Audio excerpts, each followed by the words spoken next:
किशोर तिवारी। किशोर जी, आप तो खुश हो रहे होंगे, आपके गठबंधन पर सवाल नहीं पूछा जा रहा और आपको फुल टॉस मिल गई आज सुप्रीम कोर्ट का जो फैसला आया है। किशोर जी बोलिए। नहीं, मैं लौट के उस पे ही आऊंगा।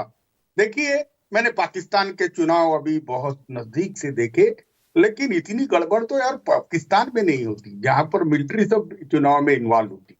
हाँ, तो अनिल मसीह ने तो कमाल कर दी। अब अनिल मसीह का चुनाव सेट असाइड कर दिया। चलो, मैं A.K. वाजपेयी जी की इज्जत रखूंगा और कोई बीजेपी का शीर्षस्थ नेता इसमें इन्वॉल्व नहीं है ऐसा भी समझूंगा। लेकिन मैं हमारे अतुल लोंढे पाटिल की इस मांग से तो सहमत रहूंगा कि ईवीएम के साथ साथ वीवीपैट के जो काउंटिंग है उसकी भी प्रोविजन रखी जाए, उसको भी रखा जाए, क्योंकि भारत के अंदर बार बार ये बात उठ रही है कि ईवीएम में गड़बड़ होती है।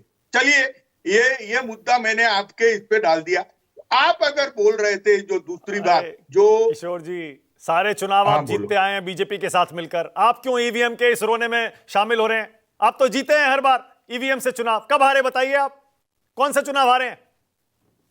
नहीं, एक बात मैं अभी जो जिस मूल मुद्दे पे अपनी बहस थी उस पे आ जाता हूं। आपने महाराष्ट्र में भी ऐसा कहा, पहले तो कह रहे थे कि उद्धव जी मोदी जी के साथ जाएंगे, मोदी जी के साथ जाएंगे। अब कह रहे कि वो वंचित आघाड़ी जो आ चुकी है उस वजह से किरकिरी हो चुकी है, सीट का शेयरिंग में हमें बहुत दिक्कत हो रही है। मैं आपकी चिंता से आपको अवगत कराता हूं कि अजय आलोक, हमारी पूरी तैयारी हो चुकी है। 48 सीटों में हमारी अंडरस्टैंडिंग हो चुकी है। एक भी सीट आप नहीं आ सकते वहां से। मैं अभी बोल रहा हूं, सब पॉलिटिकल पार्टियों को ज्यादा से ज्यादा सीटें मांगने का अधिकार अच्छा है। किशोर जी एक सेकंड, किशोर जी एक सेकंड, मौका भी है और दस्तूर भी है। अजय आलोक, आपको जानकारी है या नहीं मुझे नहीं मालूम, किशोर तिवारी ने मेरे ही शो पर अनाउंस किया था, घोषणा की थी, महाराष्ट्र से आपको एक भी सीट नहीं आएगी। और आप किशोर जी कितना 150 का था एनडीए के लिए? 200? नहीं, 180 का मेरा अनुमान है। और अजय आलोक, किशोर तिवारी ने कहा एनडीए 180 से ऊपर गई तो वो राजनीति से संन्यास ले लेंगे। वो मेरे शो पर अनाउंस कर चुके हैं। तो किशोर जी सही है ना?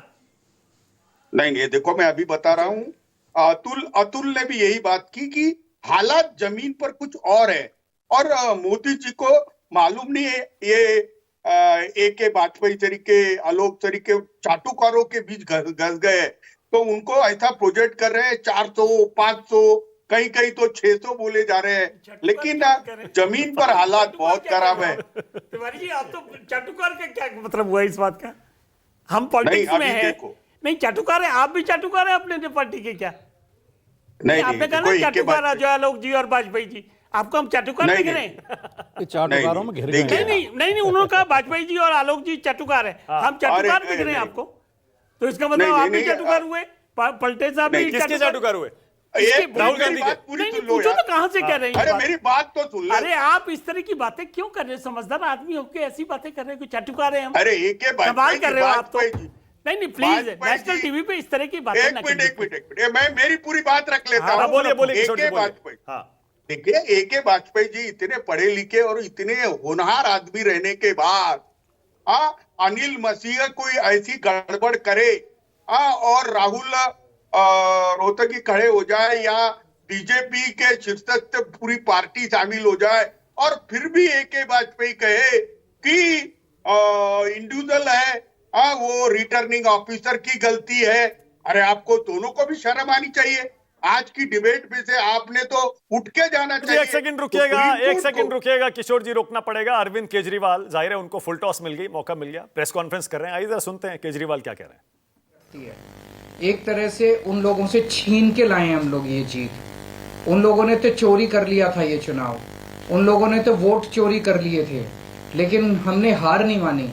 हम आखिरी समय तक लड़ते रहे, संघर्ष करते रहे और अंत में हमारी जीत हुई। तो ये पूरे देश के लिए, इंडिया गठबंधन के लिए बहुत बड़ी जीत है और बहुत बड़ा संकेत देती है देश को। जो लोग कहते हैं कि बीजेपी को हराया नहीं जा सकता, बीजेपी को हराया जा सकता है, एकता से हराया जा सकता है, अच्छी प्लानिंग और स्ट्रेटेजी से हराया जा सकता है और मेहनत से हराया जा सकता है। ये इस चुनाव के नतीजों ने साबित कर दिया।